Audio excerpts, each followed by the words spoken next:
स्वागतम, सुस्वागतम, शुभ स्वागतम. नमस्कार, मी प्रांजली वानखेडे, BA फायनल इयरची विद्यार्थिनी, श्री बिंजानी नगर महाविद्यालयातर्फे आपल्या सर्वांचे मनपूर्वक स्वागत करत आहे. आजच्या या नागपूर शिक्षण मंडळाद्वारा संचलित श्री बिंजानी नगर महाविद्यालय नागपूर मानसशास्त्र आणि समाजशास्त्र विभागातर्फे root foundation for behavioural science यांच्या संयुक्त विद्यमानाने उंबरठा विवाह पूर्व समुपदेशन या संकल्पनेला मूर्तरूप देण्यासाठी आज या व्याख्यानाचे आयोजन करण्यात आले आहे. सर्वप्रथम मी नागपूर शिक्षण मंडळाचे आदरणीय श्री मोहित शाह सर आणि आदरणीय श्री राजीव देव सर यांचे शब्द सुमनाने स्वागत करते. आजच्या या ऑनलाईन विवाहपूर्व समुपदेशन व्याख्यानामध्ये श्री बिंजानी नगर महाविद्यालयाचे प्राचार्य डॉक्टर सुजित मेत्रे सर तसेच उपप्राचार्य डॉक्टर संदीप तुंडुरवार सर यांचे मी शब्द सुमनाने स्वागत करते. आपल्याला अध्यक्ष म्हणून लाभलेल्या श्री बिंजानी नगर महाविद्यालयाच्या इतिहास विभाग प्रमुख डॉक्टर अफरोज शेख मॅडम यांचेही मी शब्द सुमनाने स्वागत करते. यानंतर आपल्याला लाभलेल्या प्रमुख अतिथी वक्ता डॉक्टर प्रिया राजकुमार मॅडम यांचेही मी शब्द सुमनाने स्वागत करते. रूट फाउंडेशन फॉर बिहेवियरल सायन्सच्या सर्व सदस्यांचे व त्याप्रमाणे झूमच्या माध्यमातून या ऑनलाईन कार्यक्रमाशी जोडल्या गेलेल्या सर्व उपस्थित मान्यवरांचे मी शब्द सुमनाने स्वागत करते. विवाह समुपदेशन चर्चात्मक सत्र यावर आजचे हे व्याख्यान पुष्प गुंफण्यासाठी आपण सर्व एकत्रित जमलो आहोत. पुनश्च एकदा मी प्रांजली वानखेडे सर्वांचे मनपूर्वक स्वागत करते. यानंतर आपण आजच्या कार्यक्रमाप्रसंगी एका नवीन व्यक्तिमत्वाची ओळख करून घेणार आहोत. आपल्याला आज प्रमुख अतिथी म्हणून लाभलेल्या डॉक्टर प्रिया राजकुमार मॅडम यांच्या परिचय देण्याकरिता मी अमृता भंडारे आमंत्रित करते.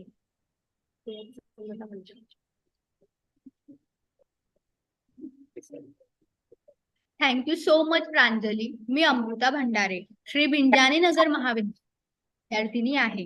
मॅडमचा परिचय करून देण्याची संधी मला मिळाली त्यासाठी प्राध्यापिका अलका कोल्हे मॅडम आणि प्राध्यापिका वैशाली पानेकर मॅडमचे खूप खूप आभार.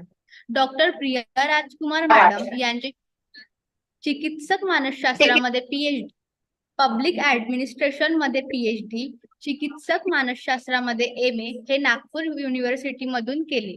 यांना MA मानसशास्त्रामध्ये पहिली जागा पटकावल्याबद्दल श्रीमती के वानखेडे हा सुवर्ण पदक मिळाला. तसेच त्यांना पहिल्या उत्कृष्ट शोधपत्रकाच्या प्रस्तुती म्हणजेच वाचनाकरिता त्यांना पारितोषिक सुद्धा मिळालेला आहे. त्यांना बिझनेस मॅनेजमेंट मध्ये पहिली जागा पटकावल्यामुळे India Institute for Rural Management यांनी डॉक्टर प्रिया मॅमला सुवर्ण पदक दिला. तसेच त्या सध्या हेड ऑफ स्कूल सुरत येथे कार्यरत आहेत. तसेच त्या असाइनमेंट साठी विदेशी दौरे सुद्धा करतात. आजच्या वक्त्या विद्यासंपन्न सुस्वभावी अशा डॉक्टर प्रिया राजकुमार मॅडम यांना व्याख्यानासाठी मी आमंत्रित करते.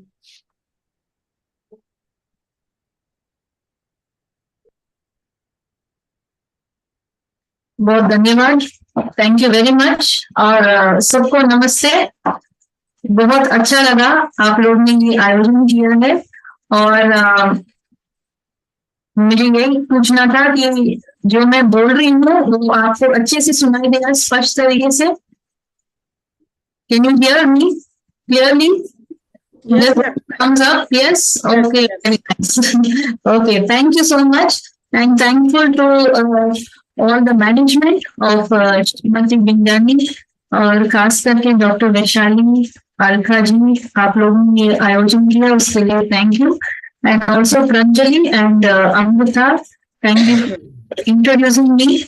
It was very good. और उसके साथ में मैं शुरुआत करूंगी ये टॉपिक के बारे में. और ये है pre marital counselling in India. और मुझे यही कहा गया है कि छोटा सा संक्षेप में प्रेजेंटेशन करूंगी और उसके बाद में मुझे लगता है कि ज्यादा आपके प्रश्न को जवाब और इंटरेक्शन करने के लिए ज्यादा टाइम देंगे तो अच्छा रहेगा. Just to begin here, pre marital counselling in India, इसके लिए हम इंडिया में ये रिलेटिवली न्यू कॉन्सेप्ट भी है क्योंकि जो काउंसलर्स हैं, जो साइकोलॉजिस्ट हैं, ये लोग तो काफी अच्छा जानते हैं कि प्री मैरिटल काउंसलिंग का यूज और उसका इम्पोर्टेंस, मगर आप आम जनता में जाएंगे तो बहुत कम लोग ऐसे सोचेंगे कि ये क्या है प्री मैरिटल काउंसलिंग, इसका रीजन क्या है या क्यों करना चाहिए. ये छोटा सा जो प्रेजेंटेशन यहाँ पे दिया हुआ है ये ज्यादातर एआई टूल से बना हुआ है, but it gives you some idea about pre marital counselling. ये नीट से लेकर के कुछ स्टैटिस्टिक्स पेश किया गया है कि ये क्या स्टैटिस्टिक्स है कि 60% ऑफ पीपल इंडिया में ऑप्ट करते हैं कि प्री मैरिटल काउंसलिंग होना है या कोशिश करते हैं. 85% यही बोलते हैं कि प्री मैरिटल काउंसलिंग के बाद कम्युनिकेशन स्किल्स जो है इम्प्रूव हो गया है. 90% लोग एक्सपीरियंस ऐसे करते हैं कि प्री मैरिटल काउंसलिंग के बाद में जो मन मुटाव होती है, जो कॉन्फ्लिक्ट्स होती हैं, वो कम हो जाता है. और ऐसा भी कहा गया है कि 40+ सेंटर्स ऐसे पूरे इंडिया में, खास करके जो मेजर सिटीज हैं वहां पे है प्री मैरिटल सेंटर्स हैं. तो प्रश्न ये है कि हमारे हिसाब से क्यों प्री मैरिटल काउंसलिंग होना चाहिए. इसमें 3-4 बातें हैं. एक तो ज्यादा एक दूसरे का समझौता बढ़ाने के लिए, दूसरा कि कोई भी अच्छे से संबंध में या कोई भी शादी के संबंध में हर बार मनमुटाव कई बार हो जाता है, कुछ चैलेंजेस हो जाती हैं. तो कैसे आप एक दूसरे को मदद कर सकते हैं, प्रिपेयर कर सकते हैं एक दूसरे को, और एक दूसरे को समझौता कैसे बढ़ाना है, ये एक ढंग है प्री मैरिटल काउंसलिंग. और कैसे एक दूसरे के साथ में आप कम्युनिकेशन करेंगे, और जो कम्युनिकेशन है हम अपने जो फैमिलीज में, अपने जो कल्चर है उसके संबंध में हम कम्युनिकेशन सीखते हैं. परंतु जब हम शादी के संबंध में आ जाते हैं तो कई बार वही उसी ढंग से कम्युनिकेशन करना कई बार प्रॉब्लमैटिक हो भी सकती है. जैसे कि मैं एक कल्चरल इश्यू बता सकती हूँ कि हम भी नागपुर से हैं, तो नागपुर में एक दूसरे को आप एक केस है इसमें कि दो जन थे जिसकी शादी होने वाली थी, एक महाराष्ट्र के थे और एक बाहर के थे. तो जो महाराष्ट्र के थे वो जो बात करते थे एक दूसरे से, तो वो वर्ड यूज करती थी तुम, है ना. मराठी में कोई प्रॉब्लम नहीं है ना तुम यूज करने का. तो जो दूसरे जो लड़का था तो उनको लगा कि ये बहुत डिसरिस्पेक्टफुल हो रही हो, क्योंकि तू करके नहीं बोलते हो, आप बोलेंगे या दूसरे शब्द बोलेंगे मगर तुम नहीं बोलेंगे. तो ये कंपैटिबिलिटी का नहीं है मगर कम्युनिकेशन का रिलेटेड इश्यू होता है. तो उसके कारण उन्होंने सम्मान तोड़ दिया क्योंकि उनको लगता था कि ये डिसरिस्पेक्टफुल हो रहे हैं हमारे साथ में. सो कम्युनिकेशन एक इम्पोर्टेंट चीज है before the marriage, during the marriage खास करके. तो ये प्री मैरिटल काउंसलिंग में थोड़ा बहुत डिस्कशन हो जाती है उसके बारे में, और एक दूसरे का जो है समझौता बढ़ाने के लिए इम्पोर्टेंट होती है. सो ये जो कंपैटिबिलिटी शब्द है, ये कंपैटिबिलिटी ऐसा है कि कई बार जो कपल्स हैं कुछ एक्सपेक्टेशन होते हैं उनके, कुछ पॉजिटिव एक्सपेक्टेशंस होते हैं, कुछ दूसरे भी एक्सपेक्टेशंस हो सकते हैं, कुछ एक्सपेक्टेशंस बताते हैं हम, कुछ नहीं भी बताते हैं, कुछ मन में रहता है एक्सपेक्टेशन मगर बोलती नहीं है। तो प्री मैरिटल काउंसलिंग में ये जो एक्सपेक्टेशंस हैं, एक दूसरे के एक्सपेक्टेशंस हैं, उसके बारे में चर्चा होती है, एक दूसरे के साथ बात होती है और कुछ समझौता के पास में ले आते हैं। जैसे मैंने बोला, और भी चीजें हैं जो प्रीमैरिटल काउंसलिंग में कवर होती हैं, ना सिर्फ कम्युनिकेशन में, ये भी है कि फाइनेंशियल मैनेजमेंट या फाइनेंशियल प्लानिंग। तो अभी काफी स्टडीज जो की हैं, उन्होंने ऐसा देखा है कि जो मैरिटल कपल्स हैं, उनमें दो प्रकार के मुद्दे के ऊपर सबसे ज्यादा मनमुटाव हो जाती है या आर्ग्यूमेंट्स होती है। एक है फाइनेंसेस, पैसे से संबंधित कि कैसे स्पेंड करना है, किसके ऊपर ज्यादा खर्च करना है, कितना खर्च करना है। दूसरा कि बच्चों के संबंधित में कि कैसे इसका पालन पोषण करे, किस प्रकार के एनवायरमेंट दे, इसके लिए काफी कॉन्फ्लिक्ट्स हो भी सकते हैं।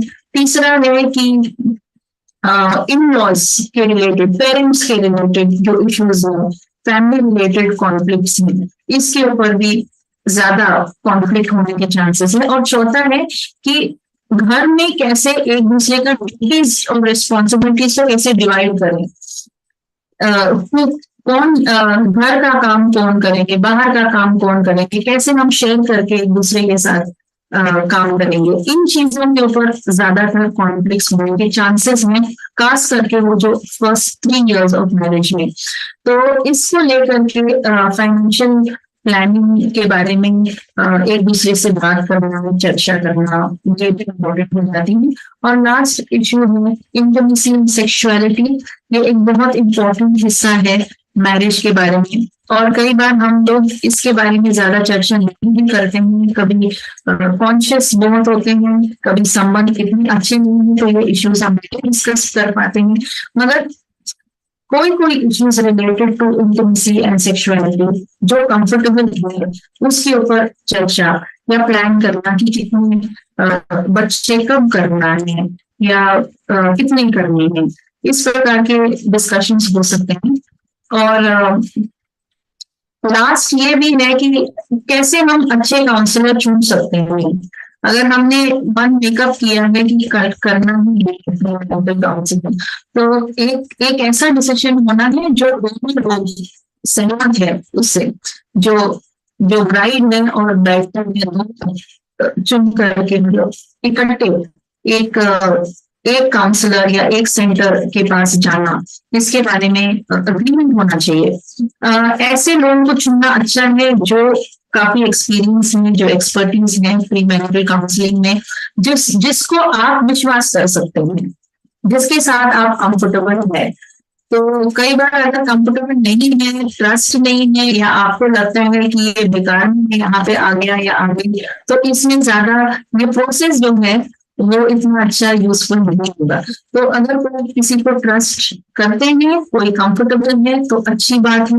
दूसरा कि जो भी आप चुनते हैं वो आपके रीति रिवाज को समझे, या आपके जो संबंध के बारे में, आपके कल्चर या आपके सोसाइटी को अच्छी तरह से जाने, इस प्रकार का काउंसलर चुनना अच्छा रहता है। दूसरा ये है कि अगर आपको काफी अच्छे से प्री मैरिटल काउंसलिंग एक्सपीरियंस को बढ़ाना है, करना है, तो क्या करें। एक तो you need to be honest, open, अपने जो दिमाग में कई बार शक होती है, डर होती है, इसके बारे में be open and honest in sharing your expectations and concerns. बातचीत करने के लिए ज्यादा ओपननेस चाहिए। तो जब आप ओपन हो जाएंगे तो सामने वाले को भी पता चलेगा, अच्छा इसके मन में है प्रश्न है, तो उसके ऊपर चर्चा करना आसान है। तो एक्टिवली पार्टिसिपेट करना उसमें, कई बार कई प्रीमैरिटल वर्कशॉप होते हैं। वर्कशॉप्स में दोनों जो ब्राइड और ब्राइडग्रूम्स हैं, जो होने वाले कपल्स हैं, उनको इकट्ठे भी बिठाते हैं और कई कॉमन चीज बताते हैं हमको, और फिर उसके बारे में हम छोटे से एक्टिविटीज या असाइनमेंट्स भी दिया जाता है। तो ये एक्टिव पार्टिसिपेशन लेने से एक्सपीरियंस आपका और अच्छा हो जाएगा। और दूसरा है कि being committed to the process. अभी काउंसलिंग आप लोग भी जानते हैं, जो साइकोलॉजी करते हैं, ये कोई जादू मंत्र नहीं है जो एक बार आपने घुमा दिया तो सब कुछ ठीक हो जाएगा, ऐसा भी नहीं है। तो इसमें काफी आपको लगना चाहिए, एक एक सेशन में पार्टिसिपेट करना है और ये देखना है कि एंड में अच्छा भी होगा। अगर आप शुरुआत से ऐसे सोचेंगे कि इसमें से नहीं कुछ होगा तो शायद वो ही होगा।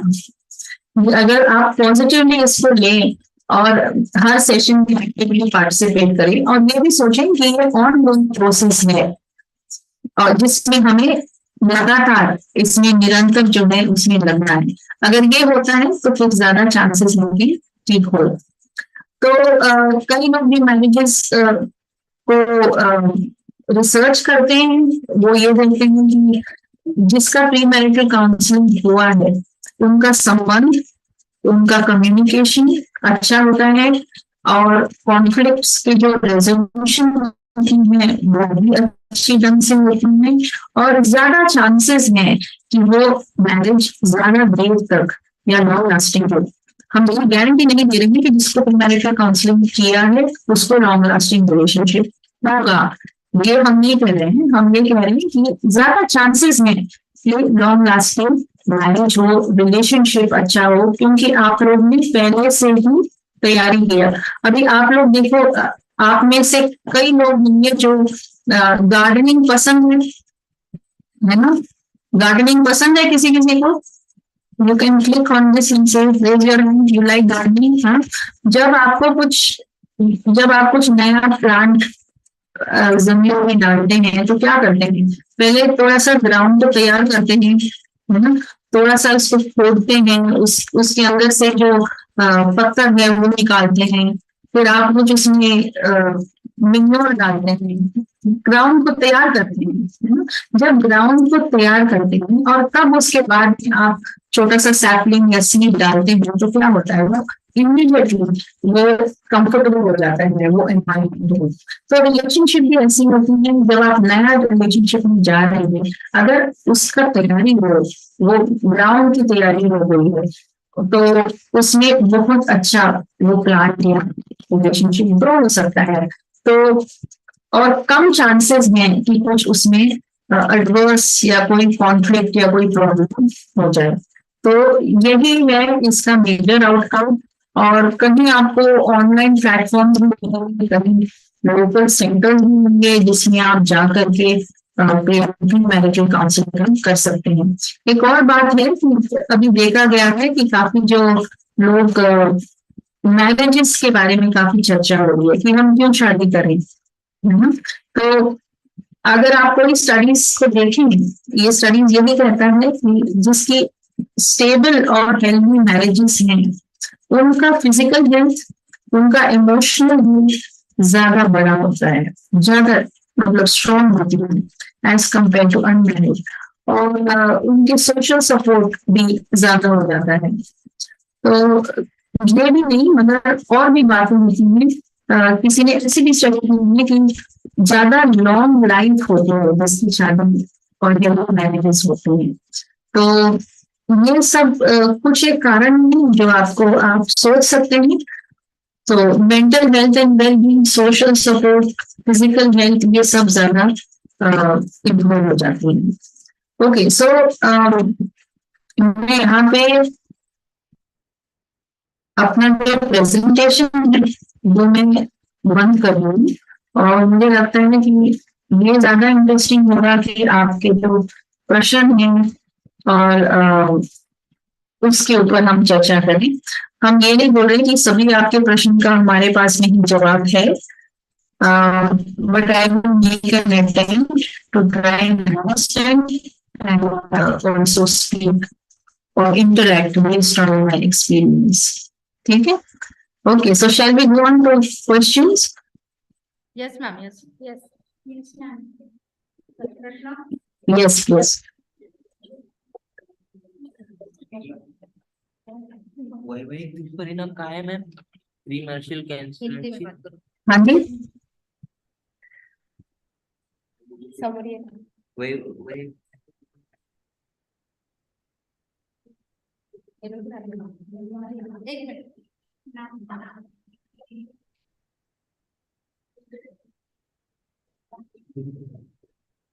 त्याला काय बोलायचंय तर त्याला सांगा हिंदीमध्ये विचार बना. भुजाने हिंदी में पूछो. हाँ, क्या हिंदी में पूछ सकते हैं या कोई ट्रांसलेट करना है तो ट्रांसलेट करो, पूछो जरूर. अब हिंदी में What are the measures to prevent the increase in divorce rate? What are the major, sorry, To prevent the increase in divorce rate. अच्छा, Divorce rate. prevention of divorce. Okay, divorce को कम yes. करने के लिए. हाँ जी, this is important. This is, हाँ जी, मैंने प्रश्न ठीक समझा. आप पूछ रहे हैं कि डिवोर्सेस के पीछे क्या मेजर कारण है और हम कैसे उसको रोकथाम कर सकते हैं, वही है. Yes, ma'am. Yes, okay, thank you. yes, divorce rate के पीछे बहुत सारे कारण होते हैं, फैक्टर्स होते हैं. खास करके अभी जो चेंजिंग कल्चर है, influence influence of other cultures. अभी देखिए, पहले जो फैमिली के अंदर या उसी सोसाइटी के अंदर में शादी करना ठीक रहता था, मगर अभी क्या बहुत माइग्रेशन हुआ है. और आपने सुना होगा कि कई बार इंटरकास्ट की कभी अलग नेशंस या अलग कंट्रीज का लोग भी आते हैं, तो फिर जो मैरिजेस हैं वो बहुत ही एक प्रकार का वाइड स्प्रेड हो गया है. पार्टनर्स के चुनाव में बहुत चॉइसेस हो रहे हैं. सो वन मेजर रीजन यही है कि कल्चर्स को और आगे जाना. दूसरा ये है कि पहले जो है हमारे बहुत फैमिली सपोर्ट होता था मैरिजेस में. तो फैमिली सपोर्ट में यही था कि जो पेरेंट्स थे वो साथ में रहते थे, तो वो सिस्टम में everyone used to make sure कि लोग इकट्ठे रहे. मगर अभी ज्यादा न्यूक्लियर फैमिलीज होने के कारण में, मनमुटाव होने के कारण में कई बार वो मैरिजेस लास्ट में होते हैं. दूसरा ये है कि अभी हम लोगों को पता चल रहा है कि सेपरेशन या डिवोर्स भी नॉर्मल है, ये भी सोसाइटी में आ गया है. तो ये कुछ अलग बात नहीं होगी. अगर डिवोर्स हो गया या सेपरेशन होता है, ये पार्ट ऑफ नॉर्मल लाइफ ही माना जाता है, ये एक्सेप्शन नहीं होता है. और कई लोग ऐसे भी हैं जो बहुत अच्छे से एडजस्ट हो गए हैं फैमिलीज के साथ में, मैरिजेस के साथ में. जैसे शादी सेकेंड मैरिजेस का एक अलग से पोर्टल हुआ है, पहले नहीं होता था. तो ये ज्यादा इंक्रीजिंगली कॉमन हो गया है, तो इसीलिए भी डायवर्सेस भी ज्यादा हो रही है. और कई बार जो एक्सपेक्टेशंस हैं वो समझ नहीं आने के कारण लोगों का, हस्बैंड के एक्सपेक्टेशन, वाइफ के एक्सपेक्टेशन, इसमें तालमेल नहीं हुआ है या कम्युनिकेशन के इश्यूज हो गए हैं, तो ये भी कारण होते हैं फॉर हाई डिवोर्स रेट्स. और जैसे आपने बोला कैसे प्रिवेंट करना है, ये बहुत सारे इश्यूज होने के कारण आप कोई एक नुस्खा नहीं है जिसके कारण आप बोलोगे कि इस ऐसे करने से प्रिवेंशन ऑफ डिवोर्स हो सकती है. कई फैक्टर्स जुड़े हुए हैं इसमें, और हर एक रिलेशनशिप यूनिक है, हर एक रिलेशनशिप यूनिक है, और उसके बारे में ज्यादा बोलना अभी मुश्किल हो जाएगा, क्योंकि you can't have one solution for prevention of divorce. Yes, can we go on to another question, or if you want to clarify anything, you can please do that.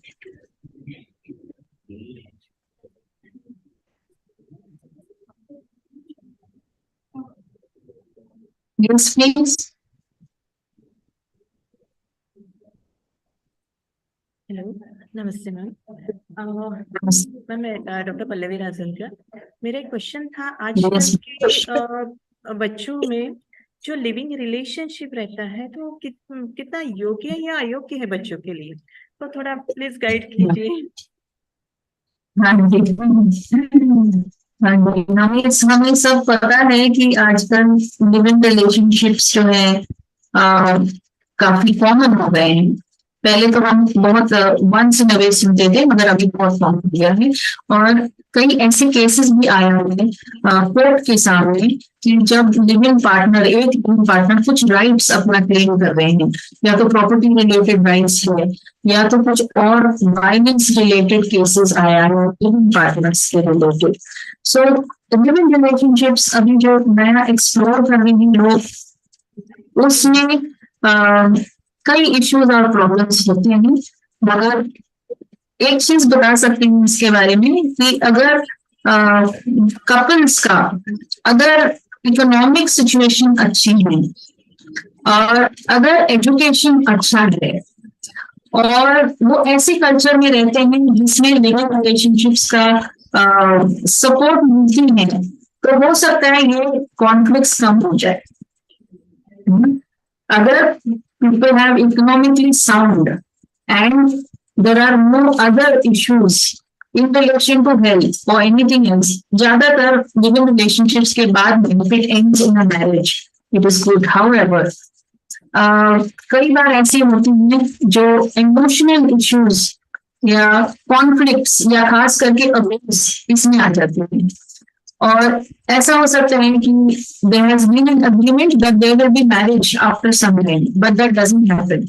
So one of the person will become very upset or become very angry, cannot be patient about the issue. फिर उसके बाद में problems या तनाव शुरू हो जाती है। और एक चीज याद में रखना है कि ये बहुत प्रेशर होती है, दोनों के ऊपर प्रेशर होती है, on the male as well as the female. हो सकता है ये अलग प्रकार से वो एक्सपीरियंस करते हैं, मगर there a lot of pressure, क्योंकि it is not part of the rule. तो सोसाइटी की जो प्रेशर होती है वो एक अलग बात होती है। दूसरा कि हर बार जब आप इंट्रोड्यूस करते हो अपने आप को या किसी और को, आप कैसे करोगे, उसके भी प्रेशर कई बार आ जाते हैं पर्सन के ऊपर। और if the person has understood or has said that I will have this only relationship, I don't have anything else in my mind, I am happy with this, फिर वो अलग बात है। if you are settled in your mind कि मैं यही करूंगी, तो फिर वो अलग बात है। मगर there is a desire for marriage and it crops up later in the relationship, then it need to be addressed. So अलग प्रकार के प्रेशर्स में तनाव हो सकती है, पर्टिकुलरली महिलाओं के ऊपर ज्यादा मेरे ख्याल से इमोशनली अटैच होने के कारण प्रेशर भी हो जाती है, स्ट्रेस भी हो जाता है इसके कारण। So that has to be kept in mind. हाँ जी, someone is sent comment.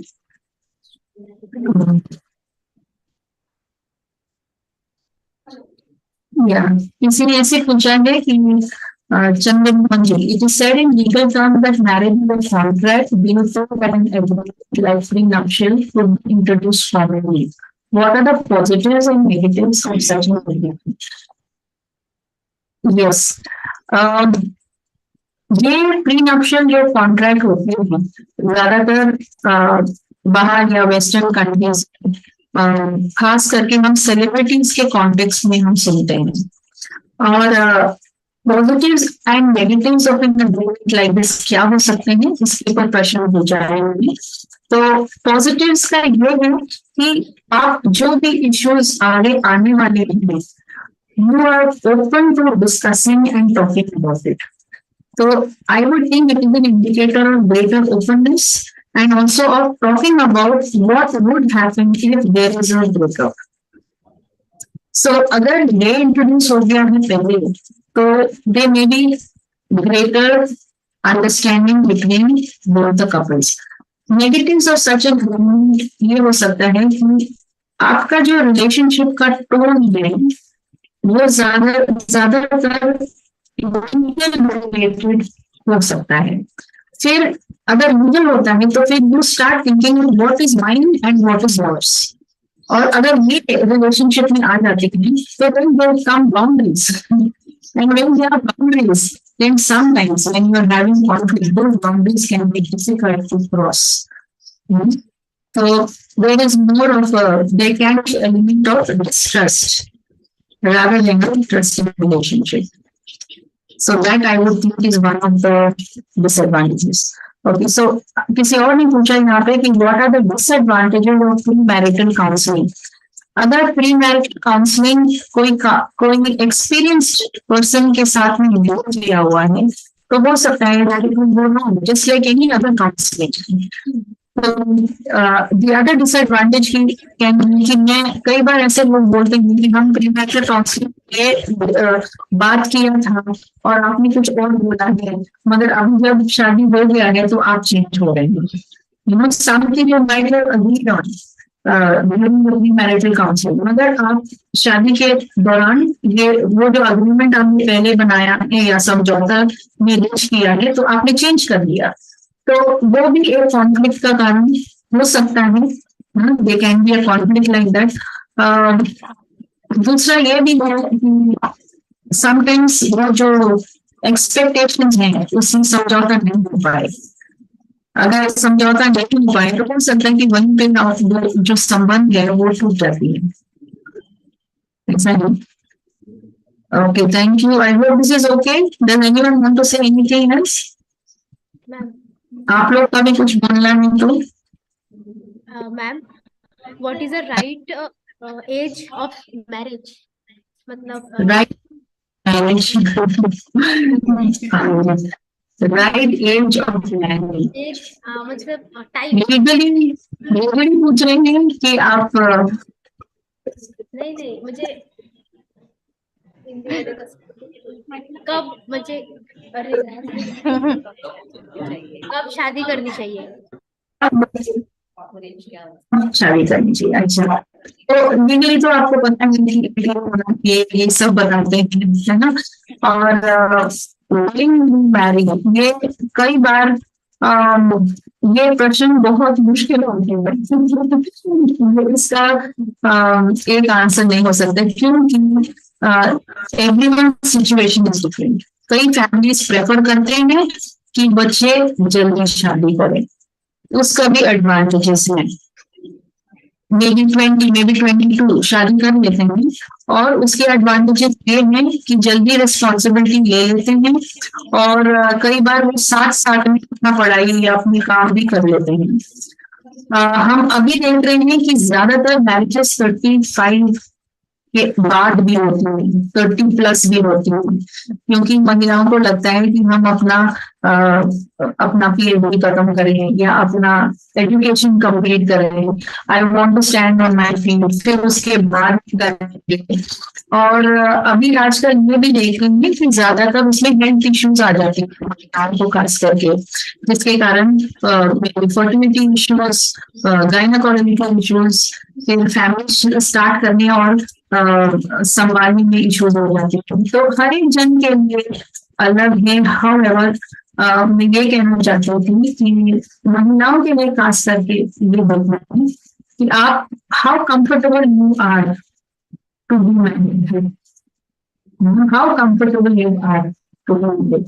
So for some people it is very important to have an established career, establish करने के बाद ही करेंगे, है ना। तो उस ये याद रखना है कि एज के साथ में कुछ एक डायनामिक्स चेंज हो जाते हैं। जैसे आपने पहले सोचा अभी नहीं है, जैसे आप अभी सोचो आप मे बी अराउंड 18 ईयर्स, जब आप 15 साल के थे, 14 साल के थे, तो फिर आपका जो इमोशनल सोशल सिचुएशन अलग था। एज यू ग्रो कई चीजें चेंज हो जाती हैं। तो अभी ये देखा गया है कि बिटवीन 22 to 25 अगर आप शादी कर लोगे तो raising a family also becomes easier. ये भी नहीं है कि कंसेप्शन का प्रॉब्लम नहीं है, कंसेप्शन हो जाता है, मगर उसके बाद में बच्चों का डेवलपमेंट करना भी काफी एनर्जी लग जाती है, काफी टाइम। तो कई बार जब ओल्डर हो जाते हैं तो ये बात मुश्किल हो जाती है उनके लिए। हम ये नहीं बोल रहे हैं कि everyone should get married early, हम ये भी नहीं बोल रहे हैं कि everyone should be getting married early. बहुत में पॉजिटिव और नेगेटिव फीचर्स हैं। तो नाउअडेज ऐसा ट्रेंड आया है, ये ट्रेंड है कि जल्दी भी शादी करना अच्छा है। और ये भी है कि कई बार लड़कियों के कारण लड़कियों में ये ज्यादा होता है कि एक बार मैं शादी करूंगी तो उसके बाद मेरा कोई करियर नहीं बन सकता है। That may not be true. कई लोग तो करियर बाद में नहीं बनाएंगे और अच्छे बनाएंगे। सो ये आप धारणा लेकर के जाएंगे तो कई बार मुश्किल हो जाती है। यहाँ पे लिखा है एक जन ने how to handle family pressure before marriage. Normally couples want something else and family has different expectations. How to find a common ground. ये बहुत इम्पोर्टेंट मुद्दा है। हम लोग ये जो सेंटर्स होती हैं कोर्ट्स के साथ में एक सेंटर होती है जिसमें काउंसलिंग सेंटर काउंसलिंग करते हैं और जो काउंसलर्स वहाँ काम करते हैं उनका यही कहना है कि मेजोरिटी ऑफ केसेस जो कॉन्फ्लिक्ट्स में आते हैं सेपरेशन के लिए आते हैं इसी कारण आते हैं क्योंकि फैमिलीज ने उनके बीच में टांग अड़ाया या मुश्किलों में ला लिए और प्रॉब्लम्स क्रिएट किए। इन लॉज का प्रॉब्लम मेजर प्रॉब्लम और फैमिलीज में रहने का एक्सपेक्टेशन ये सब इसके कारण तनाव ज्यादा हो गया। कई बार ऐसा है कि कपल्स नए नए शादी की उनको कुछ स्पेस या कुछ टाइम नहीं दिया गया एक दूसरे को अच्छे से जानने के लिए समझने के लिए और तुरंत उनका जॉइंट फैमिली सेटिंग में आ गए हैं तो फिर वो बहुत ऐसे उनको अडेप्ट करने में मुश्किल हो जाएंगे। एक दूसरे को भी सुनना है और दूसरे अपनी फैमिली को भी सुनना है तो बहुत मतलब एक प्रकार का स्ट्रेन आ गया उनके अंदर में। वो स्ट्रेन कई बार वो एडजस्ट नहीं कर पाते हैं और मैरिजेस टूट जाते हैं। तो हम यही रेकमेंड करेंगे कि जो कपल्स हैं अगर वो अरेंज मैरिज है और इससे पहले उन्होंने एक दूसरे के साथ में काफी समय स्पेंड किया है तो कुछ समय होना चाहिए जो वो अलग से रहे और एक दूसरे को समझ पाए और जब स्टेबल हो गए तो then they are prepared to deal with their families. तो ये एक हो सकता है। कोई और बोलना चाह रहे हैं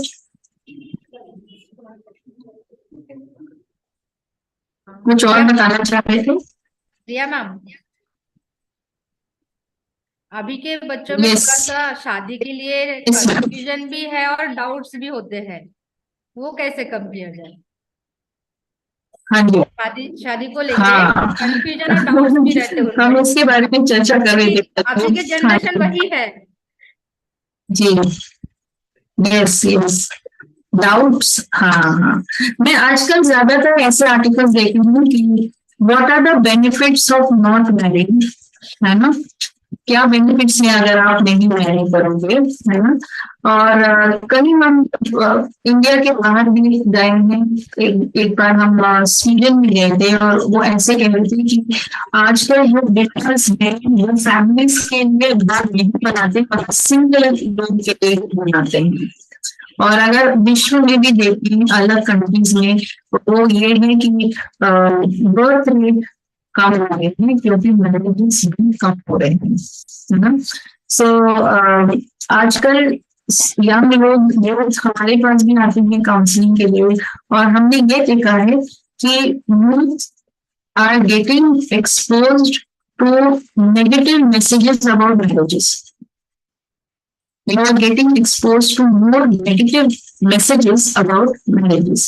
तो आप सोशल मीडिया में देखेंगे तो ज्यादा नेगेटिव इश्यूज आते होंगे जैसे लोग बोल रहे हैं कि it is marriage is a boring thing या बच्चे पालने पड़ते हैं हमें ये करना पड़ता है तो बहुत बहुत प्रॉब्लमेटिक होती है। I wish I was not married. कई बार अब आप ऐसे कंटेंट ज्यादा पढ़ेंगे या एक्सपोजर लेंगे तो आपको क्या लगेगा कि यू शुड नॉट मैरी।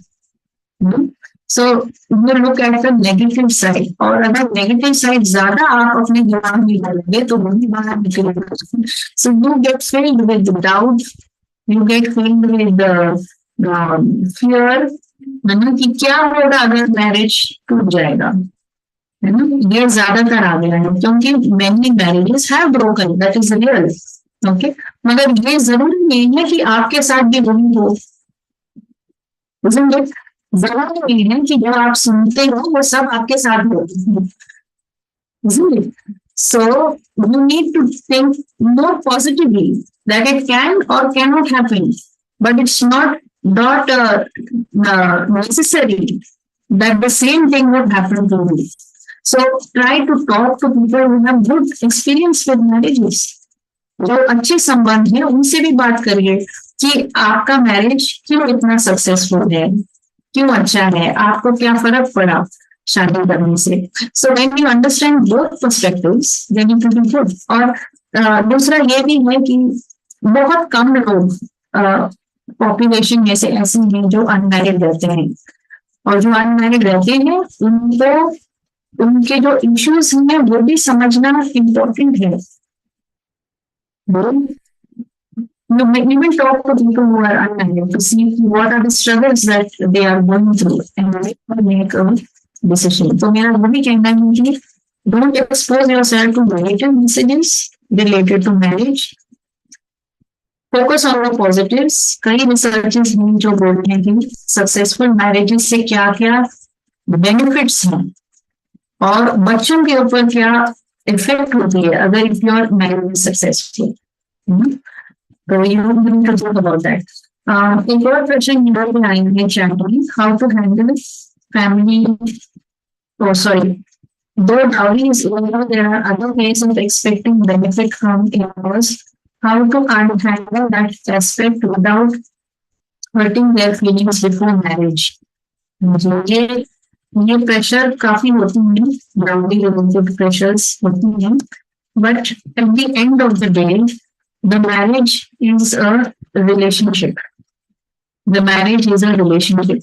आप कई लोग से पूछो जो ऑलरेडी शादी किए हुए हैं कई साल से, आप देखो वो ये नहीं याद करेंगे कि किसने उनको क्या दिया है, वो ये बोलेंगे कि हमारे संबंध कितना अच्छा हुआ है, क्या क्या हमारे अच्छे मेमोरीज हैं, क्या क्या अच्छी अच्छी चीजें हैं जिसके कारण हमारा संबंध अच्छा हो. जो if your relationship is focused on things it will become very materialistic, very commercial. But marriage is a more of a relationship. Now, if you have to discuss this thing with in-laws, तो ये पहले ही कुछ अच्छा माहौल के साथ में discussion करना, बातचीत करना अच्छा रहता है. फिर वो जब समझ जाते हैं कि it is not a legal, not a commercial relationship, फिर कई बार समझौता अच्छा भी हो जाता है. और जो प्रेम से देना चाहते हैं वो ठीक है, मगर to extort something from somebody ये रिलेशनशिप के ऊपर ज्यादा बुरा असर हो जाता है. Ma'am, I want to ask one question. Yes Vandana ji. Priya ma'am, I want to know these days, boys and girls, they do have relationship before marriage with other girls or boys, right? So Yes, when they enter yes. into a relationship of marriage, is it advisable to disclose their past to the other spouse or to be spouse? How much essential is it? And many a times I have seen if they disclose it out of courtesy, out of building a trusting relationship in future, later or they have to suffer. And in fact, the issue of disloyalty enter into their relationship because they disclose their past. So I want to know, Yeah. is it essential to disclose or not essential? If they don't disclose it, the other person may come to know it because of the social media. Sure. Yeah. That's a very difficult issue. It is a difficult issue because I am remembering examples. One of my friends is got married and after the marriage was good. It was not a bad relationship. It was an arranged marriage. And after that, her husband revealed to her that before he got married, he had an affair with another woman, and she showed her maybe a whole bunch of letters, sack full of letters, and then he said to her that now That is, she was my past, and now you are my future. And he burned all the letters in front of her. So my friend said, he burned the letters, that is okay, but it had a very bad effect on me. I was not able to talk to him for so long. I was so upset. I was so angry. I was so bitter because I did not have a past. I came to you without a past, and now you have exposed all of this to me. They are happy now. I mean, but I'm just telling you that if you are talking about something which is private, uh, the man may have a history, the woman may have a history, right? If they are come to a state when both of them are open, accepting, and accepting of each other without any strings attached, if they have come to that situation, then it may be okay to share. Okay? Because no matter what you have done, I unconditionally accept and love you. Right? That is the stage. But if that stage has not been reached, there is distrust. If there is chances of conflict, I wouldn't say it will be good to speak about it at that stage. If this is worrying the person, then maybe that person should talk to somebody else. You have to make peace with your past. So the first thing I would say is the person has to make peace with your past, with the understanding that if you have a past, somebody else also has a past. If you want to live your life and accept it, you have to also understand others' perspective and accept them for what they are. So if you have come to the stage, then it is okay to do. If it is not, then it will cause more conflict. This is my opinion. Ma'am, Yeah. ma'am, Yes. Yes. लड़कियों की शादी की time आती है तब घबराहट क्यों होती है? घबराहट क्यों होती है? जो पिंडी पहनी होती है ना, ऐसा है। घबराहट किस चीज का होता है?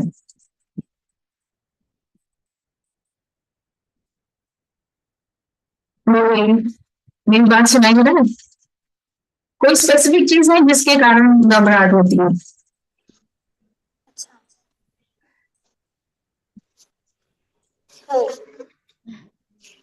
हेलो, ओके ठीक है। I am not sure if you can answer that. ससुराल का नाम, अच्छा जी, ठीक है। कई प्रकार की हाँ जी, जो प्रश्न विचारलेला आहे त्याला एलोबरेट करून सांगा मॅडमला. हाँ जी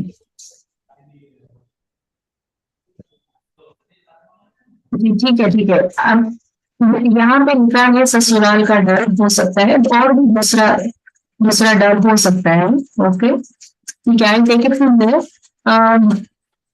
इसमें ये है कि एनी न्यू एक्सपीरियंस, ना सिर्फ मैरिज, कोई भी नया एक्सपीरियंस है उसके बारे में हमें डर लगता ही है, एंजाइटी होती है। क्यों होती है एंजाइटी? क्योंकि हमें पता नहीं है कि उसका आउटकम क्या होगा, है ना।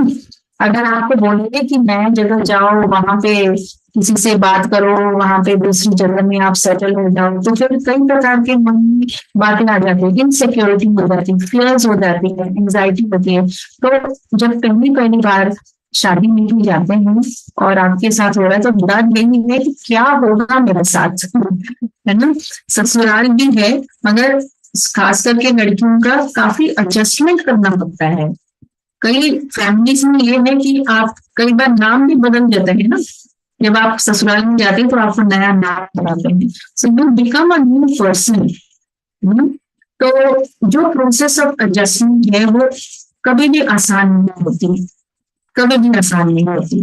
तो आपको नए लोगों के साथ, नए पेरेंट या इन-लॉज के साथ, नई जगह के साथ, नई खाना के साथ में, ये सभी के ऊपर एडजस्टमेंट करना कई बार आसान नहीं है। हाउएवर दो चीजें हैं इसमें, या तो you are bringing to change, या तो you don't want to change at all. कई चीजें जो हम आसानी से बदल सकते हैं, कई चीज हैं जो हम नहीं बदल सकते हैं, है ना? You are you, that is also right, but there are some things which we have to change in order to adjust to family, है ना? तो जो डर है वो स्पेसिफिकली क्या डर है, इसके बारे में आपको समझना है। व्हाट इज योर फियर, है ना? अभी बोलने की जरूरत नहीं, मगर there are some unspoken fears. और ऐसा भी कहा गया है कि जो डर और एंजाइटी है वो दिमाग में सबसे बड़ा होता है, जो एक्चुअल में होता है ना वो बहुत कम होता है, मगर दिमाग में जो है वो बहुत बड़ा होता है। डर और एंजाइटी जो है दिमाग में भी सबसे बड़ा होता है। तो you need to question first कि एग्जैक्टली वो डर क्या है। अगर आप बोल रहे हैं ससुराल का डर है, is it that you are worried that you will not be accepted? क्या वो एक्सेप्ट नहीं करेंगे मुझे, वो भी बात है ना। और वो कौन सी चीज है जिसको कारण आप बोल रहे हैं कि वो नहीं एक्सेप्ट करेंगे, हाँ? तो ये स्पेसिफिक होना सबसे जरूरी है कि एग्जैक्टली कौन सा डर है, इसके बारे में आप बातचीत करो किसी के साथ में। अगर सेक्सुअल एस्पेक्ट के ऊपर आपको डर है तो you can talk to a doctor, you can talk to a close friend, वो डर एक्सप्लोर करने के लिए। और हो सकता है कई बार वो डर सिर्फ दिमाग में है, और अगर नहीं है तो आपको कुछ उसके ऊपर करने की जरूरत है। So that is what I can say to you. Ma'am, Yes. आजकल के मतलब बच्चों में थोड़ा सा ये होता है कंफ्यूजन कि करियर को चूज करे या मैरिज। काफी सवाल रहते हैं क्या करे करके।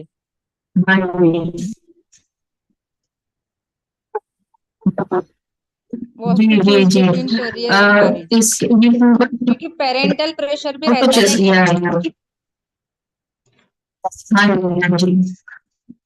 आजकल की दुनिया में मैं यही बता सकती हूँ कि ये शब्द ना योर मैरिज और कैरियर, यही बताया ना आपने, मैरिज और कैरियर, ये जो और जो है वो शब्द निकालना नहीं चाहिए, क्योंकि अभी किसी के लाइफ में वो रेलेवेंट नहीं है। कोई भी आप देखोगे तो वो बोलेंगे मैरिज एंड कैरियर। आप ये पूछिए कि आप कैसे दोनों को लेके जा सकते हैं, है ना? ये और तो हुआ ही नहीं अभी तक। कुछ और होता है ना तो फिर इसका मतलब कि आप पढ़ाई ही मत करो, आप कुछ और मत करना, आप सिर्फ अपना सोचो कि मैं कैसे शादी या मैरिज में सक्सेस करूंगी। But if you are studying, if you are learning, if you are developing yourself, यही है कि ये सब करने के बाद में कुछ मैं काम करूं है ना? तो प्रश्न ये है कि मैं काम और शादी इसको कैसे मैनेज करूंगी मुझे नहीं लगता कि ये और होनी चाहिए, है ना? और ये भी कई बार हमारा एक्सपेक्टेशंस बहुत बड़ा होता है। हम ये सोचते हैं कि हम फैमिली में भी सब कुछ बढ़िया हो, और हम ये भी सोचते हैं कि हम करियर भी बहुत ही बिंदास, बहुत ही अच्छे हो, दोनों भी बहुत अच्छा होना चाहिए तभी हम परफेक्ट हैं। कई बार हम ऐसे सोचते हैं। तो आपने सुना होगा जो चेयरपर्सन पेप्सी का, उन्होंने काफी इस प्रकार का इंटरव्यूज दिया है, और उन्होंने यही भी बोला कि एक्सपेक्ट मत करना कि दोनों बहुत अच्छे आप करोगे। मिशेल ओबामा है यूएस प्रेसिडेंट की वाइफ, उसने भी बोला ये है कि आप दोनों बहुत ही अच्छे कर सकते हो। और जब मैं ये बोल रही हूँ कि इसका मतलब नहीं है कि जो काम करने वाले हैं वो बैक टू जाना चाहिए, बैक टू घर जाना चाहिए, लेकिन पॉसिबल नहीं है।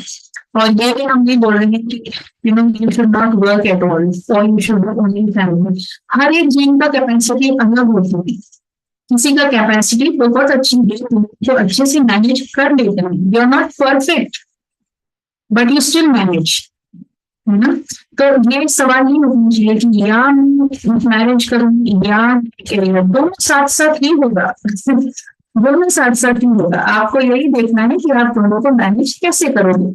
कई लोग बहुत खुश हैं 2025 में शादी करने के बाद में, शादी भी करते हैं और अच्छे से अपने करियर और सपोर्ट मिल जाती है फैमिली से, तो पढ़ाई भी बहुत अच्छी कर लेते हैं। और family you need support, you need in-law support, you need other people's support in order to set up your family. तो मैं यही कहती हूँ कि इसके बीच में मत पड़ना, आप यही सोचना कि मेरी फैमिली और मैं करियर दोनों को कैसे मैनेज करूंगी, and there is a way, है ना? हाँ, Tina share putting up your hand.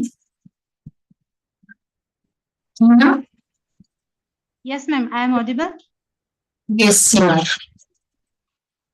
So, ma'am, first of all, I want to ask that हमारे यहाँ पे जब हम प्री मैरिटल काउंसलिंग का बोलते हैं तो जैसा अब जैसा मैं अनमैरिड हूँ तो मुझे तो पता भी नहीं ना काउंसलिंग होती है या प्री मैरिटल काउंसलिंग होती है। हाँ हाँ तो हमारे हमारे सवालात हाँ जी, हमारे जो क्वेश्चन बहुत सारे होते तो हैं। उसके बारे में आपको क्या पूछना है एग्जैक्टली? आप लेट मी अंडरस्टैंड, आप काउंसलिंग करते हैं और आप भी अनमैरिड हैं और आप मैरिड काउंसलिंग करते हैं? नो मैम, मैं ये बता रही हूँ मैम कि जब हम प्री मैरिटल काउंसलिंग का सुनते हैं ना बहुत सारे लोगों को तो पता भी नहीं है कि प्री मैरिटल काउंसलिंग भी होती है। तो लेकिन जैसा हम आम इंसान है, ठीक है, तो जैसे अभी बहुत सारे क्वेश्चंस आपसे बहुत सारे स्टूडेंट्स ने किए, छोटे छोटे बहुत सारे, यानी एज क्या होनी चाहिए, यानी सवालात का तो एक पहाड़ है एक तरीके से समझा जाए तो मैम हाँ मैं ये जानना चाहती हूँ आपसे कि जैसे कि हमारे डाउरी की बात आती है क्योंकि फैमिलीज के भी बहुत सारी बात होती है, फैमिली को हम नहीं समझा पाते, चाहे लड़की हो या लड़का हो वो चाहते हुए भी नहीं समझा पाते हैं वो लोग। हाँ, और तब डिस्प्यूट्स जो है वो खड़े होने चालू हो जाते हैं। और यानी ऐसा ऐसा एक चीज, एक स्टैंडर्ड्स, कुछ एक just like rule, just like any instructions, basic basic instructions ऐसे कुछ हो कि how to choose our partner, और किस तरीके क्या क्या मेन बेसिक चीज देखना चाहिए कि एटलीस्ट बड़े बड़े जो आजकल डिस्प्यूट्स हो जाते हैं इवन कोर्ट में, तो छोटी छोटी चीजों के लिए भी बड़े बड़े यानी छोटी चीजें इतनी बड़ी हाँ बन जाती है कि केस हो जाते हैं बहुत सारे। तो मैम ऐसा कुछ एक स्टैंडर्ड चीज, एक स्टैंडर्ड बनाए हम, जिस तरीके से हम आज आज मॉडर्न जमाने में जी रहे हैं, यानी हमने हर चीज को मॉडर्नाइज कर दिया है। अब हमने अपनी शादियों के कल्चर सारे मॉडर्न कर दिए हैं, अरे हाँ जी, यानी हर पार्टीज हर चीज मॉडर्नाइज कर रहे हैं हम, तो इस चीज में हम अभी भी पुराने रिवाज और पुराने मेथड लेके ही चल रहे हैं, चाहे हम अरेंज मैरिज की बात करें या फिर हम लव मैरिज की बात करें। तो मैम ऐसा कुछ होना चाहिए, कुछ स्टैंडर्ड्स, जैसे कि आप जो आपके जो एक्सपीरियंसेस है उनके थ्रू एक बेसिक चीजें ऐसी बना दी जाए कि हम उन चीजों को अगर फॉलो करें तो हमारे इतने बड़े बड़े जो प्रॉब्लम्स है वो क्रिएट ना हो, और जो छोटी मोटी चीजें होती है हम उसको समझ ले और हैंडल कर पाए। जी जी ऐसा कुछ जी, मैम या जी या आपकी तरफ से, आपके thank you thank suggestions you. हमारे ऐसे चाहिए। मैं जो समझ रही हूँ आप ये, हम कुछ सजेशंस, अच्छा यू वांट सजेशंस कि how to choose right partner, कुछ ऐसे, so that you will have less problems, less issues later on, ऐसा है ना?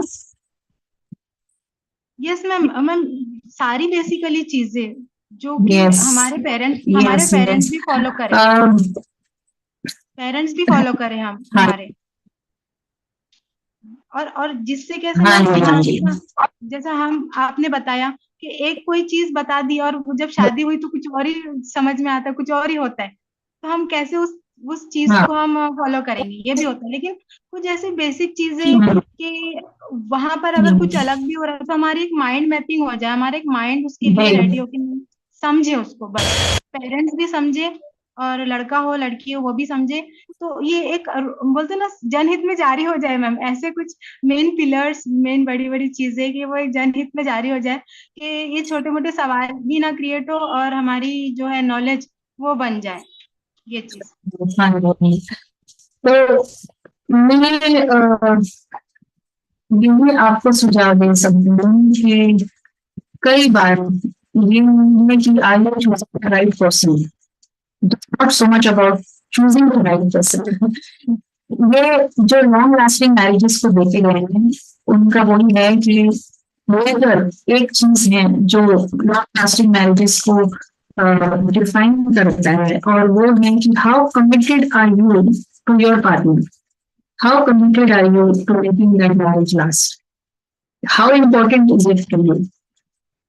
अगर वो इम्पोर्टेंट है, you will work for it, or if you work for it, no matter if your husband or your wife is however that person lives, you will stay with that person. आप पुराने जमाने के movies अगर देखेंगे तो हमारे एक जानने वाले थे जो बहुत बुजुर्ग हैं, अभी 70 years, और उनका स्टोरी यही था कि he saw his wife on the day of the wedding, है ना। और कई आपके जो मेरे ग्रैंड पेरेंट्स ऐसे होंगे जो जिस दिन शादी किए उसी दिन उन्होंने जो था उससे पहले ना तो बात किया ना तो कुछ हुआ, but because they were committed to one another, when marriage lasted more than 50 years, 60 years, कई उसमें प्रॉब्लम्स हो गए होंगे, कई प्रॉब्लम्स हो गए होंगे, छोड़ के भी गए होंगे, मन मुटाव हो गया होगा, but they stayed with one another because they were committed to that, committed to staying together for a lifetime. तो मुझे यही लगता है कि वैसे भी चुना गया है। पर्सन चेंजेस, फिजिकल अपीयरेंस में चेंज, कई बार हम ऐसे चीज देखते हैं जो चेंज हो जाती है, हम we become impressed with asset of the person, we become very impressed with how the person looks or his or her achievements, इसको देख करके हम शादी कर लेते हैं, but you know that these things can change overnight भी change, किसी का एक्सीडेंट हो गया उसका अपीयरेंस पूरा चेंज हो गया, है ना। No, somebody was very rich, became proper overnight, but you went for that person because you looked at the assets. So these are the things which will change.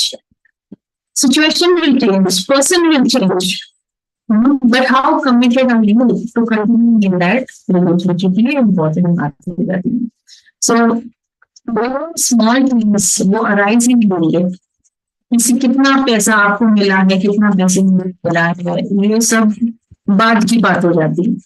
If you value the person, you are with that person for life, you are committed to the person, your marriage will last. ऐसी बात है ना।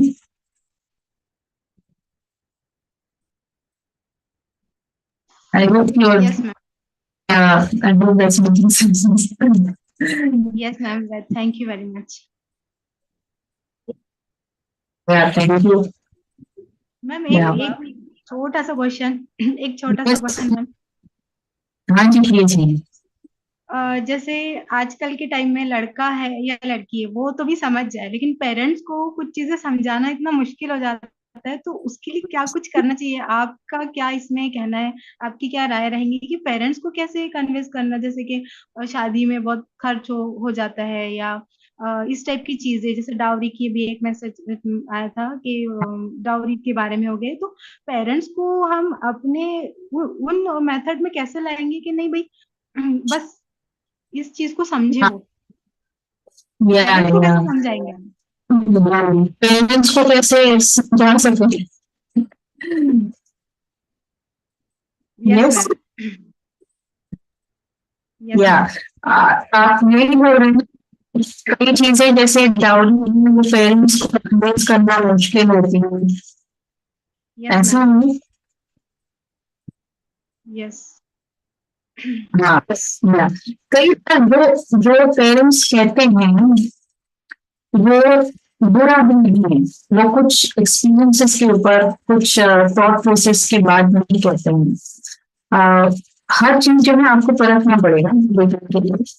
जैसे मैं एक unusual example दे सकती हूँ कि कई बार पहले पेरेंट्स प्रेशर डालते थे कि लड़कियों को जल्दी जल्दी शादी कर लो, क्योंकि उस सिचुएशन में उस कॉन्टेक्स्ट में कई बार जमींदार या बाकी बड़े लोग होते थे, वो कुछ एक फैमिली से यंग लड़कियों को लेके आते थे, यूज कर लेते थे। तो पेरेंट्स का क्या कहना था कि जितनी जल्दी शादी हो जाए वो लड़की प्रोटेक्ट हो जाएगी, वो उस कॉन्टेक्स्ट से बोल रहे हैं। तो जब आप कोई भी चीज ऐसे सामने आती है इंक्लूडिंग, आपको यही देखना है कि वो कौन से कॉन्टेक्स्ट से आ रहा है, वो क्यों बोल रहे हैं। अगर वो बिल्कुल गैर आधार या कोई सुपरस्टिशन के ऊपर बेस्ड है तो आप दूसरे केसेस को दिखा करके आप समझ सकते हैं कि बिल्कुल के साथ में ऐसा हो गया है, इसके साथ में ऐसा होगा, इसीलिए हुआ है। तो दोनों के साइड में ओपननेस होना जरूरी है। और मैं ये भी है कि कई बार आपको मानना भी पड़ेगा, फिर सुनना भी पड़ेगा और अपनी बात भी रखना पड़ेगा, बातें साथ साथ में। और हर बार यही नहीं कि अच्छा आप लोग दूसरे जनरेशन से हैं, आप हमें नहीं समझ रहे हैं, ठीक है, मगर वो भी कुछ अपने अनुभव के साथ ही बोलते हैं, तो दोनों के बीच में कुछ समझौता जो हो जाता है बातचीत करने से, ओपननेस के द्वारा, तो फिर चेंज हो सकती है जी। और यहाँ पे एक और क्वेश्चन आया, do you feel that role maker needs to be defined in current times, if yes how, and set expectations between the couples. तो अगर मेट्रोपॉलिटन एरियाज में जाओगे तो फिर रोल ऑफ द मेकर बहुत ही अलग हो गया है, even distribution is the same, और अ लॉट ऑफ मेन्स वो खुद काम करते हैं, some of them willing to take care of children also part time, so that role is changing, already changing, but छोटी जगह में इतना नहीं हो पाता होगा, क्योंकि you have different norms in society. जो मेट्रोपॉलिटन एरियाज में वहाँ पे नॉर्म्स बहुत ओपन है, तो वहाँ पे आप देखोगे कि role of maker is already changed. Okay, ऐसे कई लोग हैं जो बिल्कुल घर में काम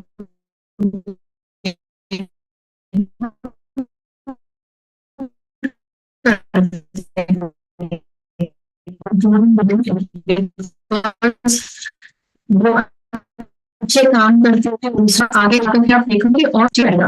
हम बाहर में एक कंट्री में थे हम, और वहां पे हम एक डायरेक्टर थे और मीटिंग कर रहे थे, तो डायरेक्टर ने बोला कि अच्छा देखो अभी 5 बजे आपके आज मेरा चांस खाना बनाने का, तो मुझे जल्दी जाना है, ठीक है। तो उन्होंने डिसाइड कर रखा था अपनी वाइफ के साथ कि कौन सा दिन मैं काम करूंगा, डिनर बनाऊंगा, कौन सा दिन काम करूंगा, and he was very serious about taking मेरा रोल। तो बहुत सारे ये बदलने वाला चीज है, क्योंकि आज का माहौल ही ऐसे चेंज हो रहा है, और महिलाओं को भी अपने आप को चेंज करने की जरूरत है। मगर कई बार हम लोग गिल्टी फीलिंग भी हो जाती है कि वो करना जरूरी है, मगर हम नहीं कर पाते हैं। तो यू फाइंड दैट कई लोग जो कैरियर में आगे बढ़ना, जो आगे ज्यादा हो जाती है, और उसके साथ भी डील करना जरूरी हो जाती है। हाँ जी। और कौन?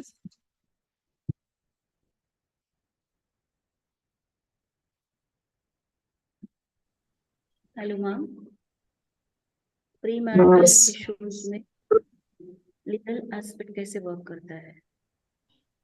जैसे फॉर एग्जाम्पल दो व्यक्तियों की शादी हाँ हो जी। रही है, तो किसी को पता चला कि कोई उसको बीमारी है वगैरह, तो जैसे कोर्टशिप में एंगेजमेंट हो गया है और शादी तक का पीरियड है, हाँ तो इसमें कैसे उनको हम हेल्प कर सकते हैं? हाँ हाँ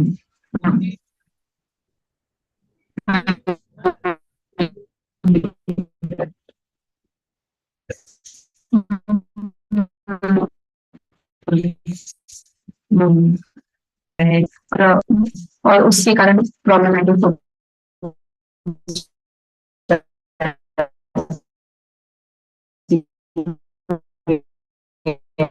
है ना। तो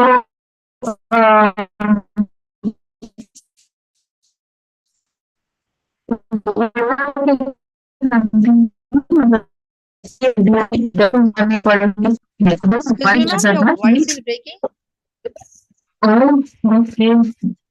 Your voice. I think that must have been unstable, but I will talk louder only. Is it better now? Yes, ma'am. Is it better? Yes. Yes. Yes, ma'am. Okay. I was saying that nowadays it has become important to take health tests of both the spouses or two the marital couple. तो दोनों अपनी HIV related haemoglobin related test लेते हैं, और कई बार ये जो genetic counselling है वो भी कराया जाता है। वन अगर आप ये जो टेस्ट कंडक्ट करते हैं, दो मेल और फीमेल के ऊपर कंडक्ट करते हैं, और फिर एक दूसरे का टेस्ट वो शेयर करते हैं। आजकल अगर एक दूसरे के पेरेंट्स को ज्यादा अच्छा नहीं जानते हैं, बैकग्राउंड चेक नहीं कर पाते हैं, तो फिर ये टेस्ट किया जाता है, और कई सिचुएशंस में ये ठीक भी होता है। जेनेटिक काउंसलिंग में, हाँ जी, किसी ने बोला कुछ? Hello, ma'am. Yes, Priya, ma'am. Actually, you are very good, interesting with, participants. So yes, I just wanted to add something on this point. Though I am yes, working in one of the oncology setup as a psycho-oncologist, so that many times that such type of issues rises. That girl or boy, that when they are getting to, they want to get married, and that if they have some disease, and many times it happens with survivors, that cancer survivors, but that there is lot of yes, misconception. So yes, the solution on this point is that any side, whether bride or groom, if that the groom was having previous disease or bride, so they can meet oncologists, they can have discussions, and then some that fruitful solution can be come out, so this is one of the way. I think you have been yes, highlighted this issue, but it happens in our setup. yeah, So we always advise whenever there's some yeah, survivor, or that if patient has been completed his or her treatment, and that now they survivorship period. So and in such the girl is at 21, or that whatever the age marriage age, so that it is been advised that in future any such problem or that such situation will arise, so you please consult to us, so they can show each and every report and then certificate everything. Thank you. sure, sure.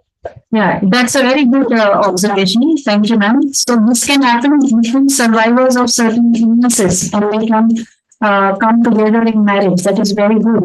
And I think the context in which they were asking was that if you're not a survivor, but if you but you have previous undisclosed illnesses, तो कई बार ये situation में पैदा हो जाती है. It becomes a bit delicate for them to ask that you should undergo this test. ये थोड़ा delicate issue हो जाती है. But I told you in context where जैसे Shadi.com हो गया है. In Shadi.com, the parents and the others, they are not familiar with one another. So in that context, it's appropriate that both the parties share the reports and come to common ground. But if there is a situation where it is part of the family or the relatives, this situation becomes a little very difficult to ask. But in some places, it is accepted, and as ma'am was pointing out, certain counseling is taken, genetic counseling is taking place, so then it becomes a part of the situation. Yeah. Thank you. Yeah, any धन्यवाद other? Madam. Yes, I have one question. yes, ma'am. I have some question. It is regarding its context, that premarital counseling. Okay. For example, if a girl or boy that they got married before, and that their marriage was not successful, in a very short duration, say 2 months Yes, or 3 months, and again they have to, they want to get married. Okay, but if in that period, if boy or girl that they develop a misconception or a bad attitude towards their experiences, कि नहीं अभी नहीं करना चाहिए, because ये अच्छा नहीं, क्योंकि मुझे नहीं अच्छा मिला है पार्टनर, तो आगे भी नहीं मिलेगा, and then the same thing they have been spread with others who are going to get married, है ना, कि मतलब जो लोग अलग, मतलब रिलेटिव्स है, उनको भी वो ऐसे ही शेयर करते हैं. So this is like a demotivation, na? Means that see, marriage is a personal choice. आपको शादी करना है नहीं करना है, this is a personal choice. But that such person that because of their bad experiences, so and they spread the same thing with others. So what can be done for that? अगर आपके पास ऐसा case आता है कि मतलब मेरी friend है कि उनका तो बुरा मतलब ये है एक्सपीरियंस है, और मुझे भी ऐसे लगता है एक थिंग, और second point at the same person कि उनको हाँ एक्सपीरियंस की आई वजह थिंक से हाँ हाँ तो उनको आगे दूसरे शादी के लिए जाना ही नहीं है because of only misconception and bad experience and they develop some prejudice we can say.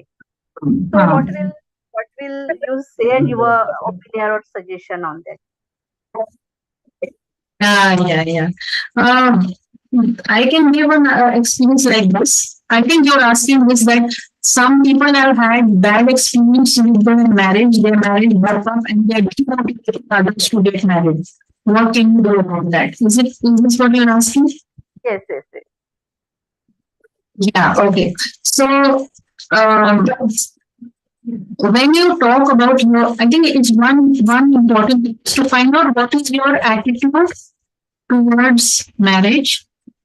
Okay, what is your attitude towards marriage and how did you develop that attitude? This is the question that many of us need to ask, those especially who are going toward marriage. So whenever you look at your attitude towards it, you have certain good or positive experiences or good or positive instances where you thought marriage was good, but you also have certain negative experiences. Now, anything cannot be all positive, anything cannot be all negative. There is also a tendency that we listen to one or two cases and we make an assumption about everything based on that one or two cases. Okay, just like if you go to one teacher, the teacher is not teaching subject well, you think that the subject is bad. Okay, many of us had that experience. In the same way, if you look at marriage also, if you listen to one or two instances and then you think everything is wrong, maybe that needs to be addressed. How you came to this attitude, maybe a counselor or somebody else can help you this, but how did you bring this attitude? How true it is? Have you based your assumption on one or two cases, more than one case? Okay, and now if you see that everything is bad and that you shouldn't get married, how did you come to that conclusion? So that has to be discussed with the person. And if you realize that it is an error in thinking, then it is good. Because there are several good aspects in relation to marriage, and sometimes whatever you put inside your head, that is what you come out with. If I am watching a negative show or maybe I'm watching a Netflix series, let me say, and then that Netflix series, there is something which is very violent or very aggressive, I will come out of that feeling also violent and aggressive. Okay. I have to know that whatever I put inside my brain, that is what I'm going to come out with. So if you put more negative thoughts towards something, that's what you're going to come out with. So think of both aspects and understand where that negativity comes from. Once you do that, then maybe that we should be cleared up. धन्यवाद madam. Thank you त्यानंतर again. आजची Ma'am, due to Yeah, lack thank of time, next we have to move. you. Due to lack of time, we have to Okay, move. sure. No problem. धन्यवाद I understand. यानंतर आजच्या अध्यक्षा doctor Afroz Sheikh madam आपल्याला अध्यक्षीय मार्गदर्शन करतील अशी मी त्यांना विनंती करते.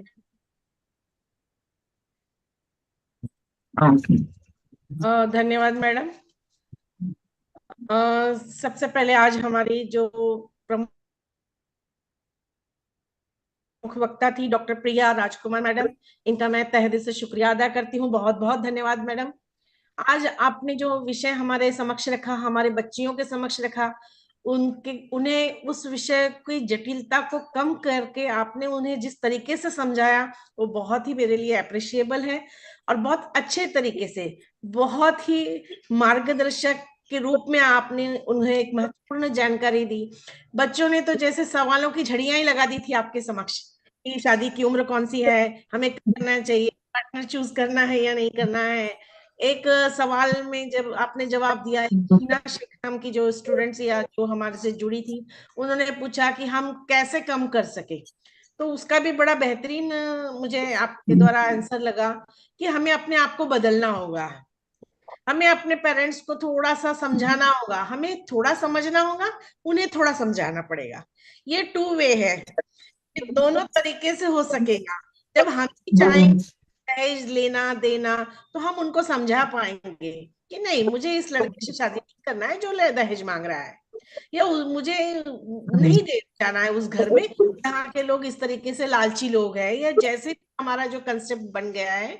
और जो मैरिज के प्रति हमारे जो एक फॉरेन कल्चर बोलो या यूरोपियन कल्चर आ गया है, इसके वजह से जो डाइवोर्स का भी एक प्रश्न आपके समक्ष आया था, तो डाइवोर्स क्यों हो रहे हैं, लगातार डाइवोर्स शुरू है, ऐसा वगैरह एक क्वेश्चन आया था आपके समक्ष कि divorce ऐसे हो रहे हैं। मैंने तो ऐसा देखा है कि अच्छी जिंदगी चलते हुए भी अब सभी संकल्पनाएं बदल रही है। आज के इस आधुनिक युग को कलयुग भी कहा जा रहा है।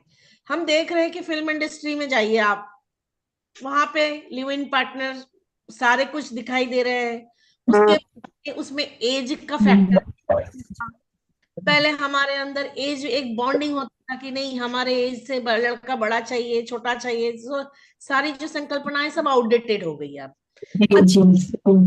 है कि आप 15 या 20 साल बाद भी डिवोर्स नहीं मिलेगा आपको, या आप नहीं लोगे, ये कंसेप्ट ही बदल रहा है। तो मैंने देखा है 25 साल बाद भी डिवोर्स, इवन 35 साल बाद डिवोर्स है। तो ये सब संकल्पनाएं दिनों दिन बदल रही हैं। अब दोनों नहीं चाहते हैं एक बंधन में रहने के लिए, तो ये टू वे हो गया है। बच्चियों को दोषी भी नहीं ठहरा सकते, बच्चों को भी नहीं, बच्चों को इसके लिए। तो मेरा एक ऐसा पर्सनल ओपिनियन है मैडम, आपने जो कुछ भी समझाया, तो ये जो है प्री मैरिटल काउंसिल जो है, इसमें बच्चियों को समझाने के बजाय बच्चों को समझाने की ज्यादा जरूरत है। मेरा पर्सनल ओपिनियन है कि लड़कों को भी उतनी ही जानकारी दी जाए जितनी जानकारी हम बच्चियों को देना चाहते हैं, या उसके लिए हम आज अपने एफर्ट लगा रहे हैं कि हमारी बच्चियां सुधर जाए। तो मैं चाहती हूँ कि बच्चा भी सुधरे साथ साथ। तो ये एक मेरी अपना पर्सनल ओपिनियन है, क्योंकि जिस तरह से मैं अपनी बच्ची को नॉलेज देती हूँ, बच्चे को उतना नहीं दे पाती हूँ। तो उसे भी कहीं से जानकारी मिले, उसकी जो संकल्पनाएं हैं बीवी को लेकर कि वो सारे दिन घर में चूल्हा चक्की करे, तो वो भी जॉब पर जा रही है, उसको भी बराबर से जो पार्टनर का जो एक संकल्पना है कि हम बराबर सहभागी हैं, हम इक्वल रह रहे हैं, हमें इक्वल काम करना है। ये मैं देख रही हूँ कि आईटी सेक्टर में हमारे आ चुका है।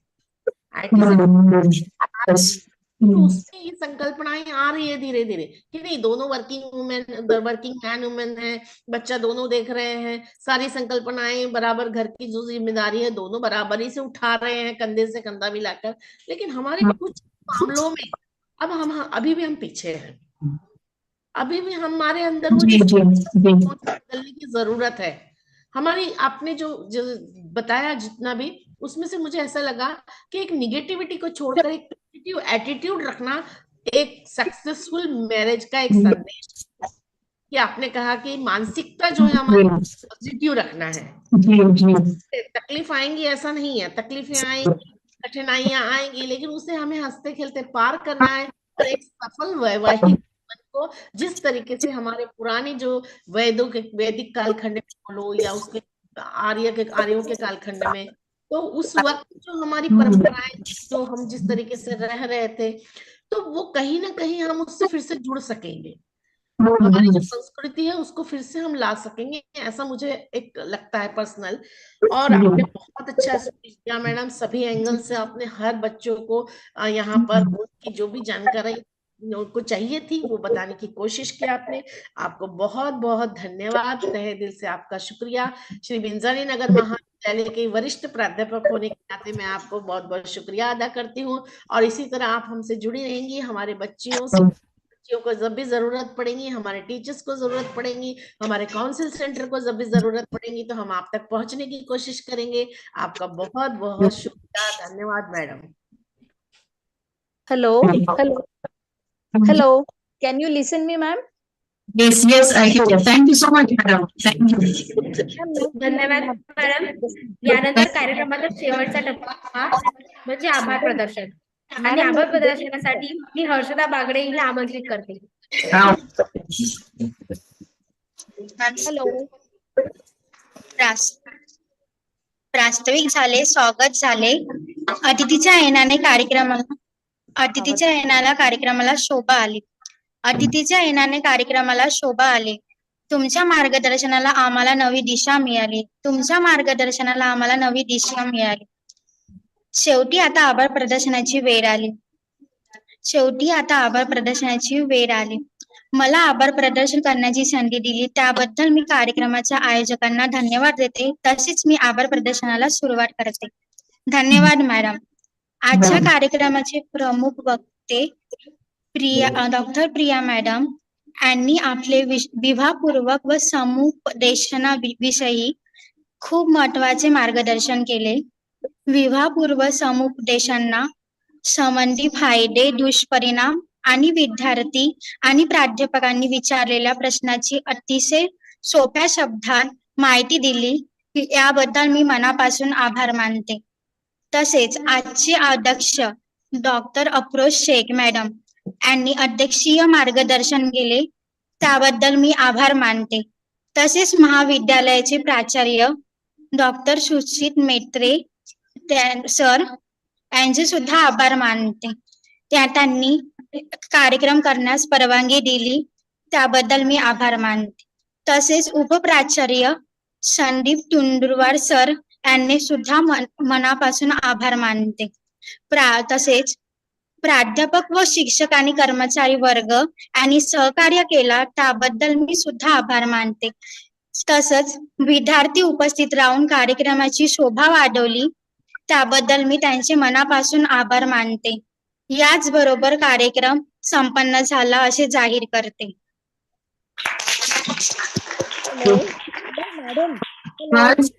Thank you very much. Thank you ma'am. बहुत अच्छा लगा. Thank you Afroz ma'am. सबने online participant please open your hello online participant आपले कॅमेरा ऑन करा. आम्हाला एक स्क्रीनशॉट घ्यायचा आहे. अलका मॅडम. हा सुमेधा मॅम यांना बोलायचं आहे. बोला मॅम. Thank you so much. मला प्रिया मॅमला एक क्वेश्चन, म्हणजे दिस इज द एंड झालेला आहे हा, बट मतलब माझा एक क्वेश्चन आहे प्रिया साठी. So ma'am, is it necessary की the pre marital counselling is only a benefit for the girls, not for the boys? Is it necessary की मुलांनाही त्याची गरज तेवढ्याच प्रमाणात उतना ही बच्चों के लिए वो जरूरी है, लड़कों के लिए स्पेसिफिकली जरूरी है जितना कि लड़कियों के लिए है? So, it's for both. It is always for both the male and female, not only for female. In fact, it should be for female. Sometimes there are separate sessions, sometimes there are sessions together, and after that there are sessions with family also. Yeah. So ideally, what I was saying, very good to have with both. It is not only for one person. Yeah, it is necessary कि both are given the counselling, मतलब दोनों को counselling लेना ये बहुत जरूरी है. But culture में रहते तो मुझे ऐसे लगता है कि वो कल्चर में स्पेसिफिकली लड़कियों को प्री मैरिटल काउंसिलिंग की जरूरत है, ऐसे कहा जाता है. अब ऐसा है ना कि प्रॉब्लमेटिक ये भी होती है कि कई बार जो काउंसिलिंग है और लड़कों को अपनी बातें बताना या डिस्कस करना या शेयर करना कभी डिफिकल्ट हो जाती है. लड़के लोग दूसरी बात है कि they don't express emotion the same way that females do, and they are not comfortable with certain things also, maybe related to sexual aspects. They would not like to open up with female counselors. So ideally, there should be a component of that also in marital counseling, so they can share some of the issues with them as well. Yes. Thank you so much, sir. Thank you, madam. Sorry, madam. Thank you very much, and I really thankful to Priya ma'am कि जिन्होंने pre marital counselling तो थोड़ी late join की.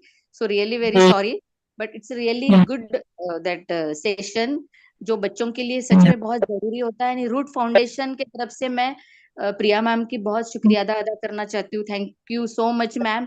Thank you Maitri sir, the principal of Shri Mahavidyalaya, and thank you Alka, all the Thank you staff so Switch much. on the camera. Please switch on the camera. I want कार्यक्रम to take a Yeah. screenshot. मेहनत Sure. की है उसके लिए मैं thanks बोलना चाहती हूँ. Thank you very Okay. Much ma'am. Thank you. Thank you. या Thank you. Thanks. Thank you. Thank you to all. Thank you. Thank you so Are you taking photographs? We can leave the session. Yes, ma'am. Photographs. Finish. Can we leave the session, madam, now? Rajkumar, ma'am. Okay. Okay. Thank you. Thank you to all Thank you teachers so and much. members. All the best, ma'am. Take care. Many blessings. Okay. Bye. much. Yeah.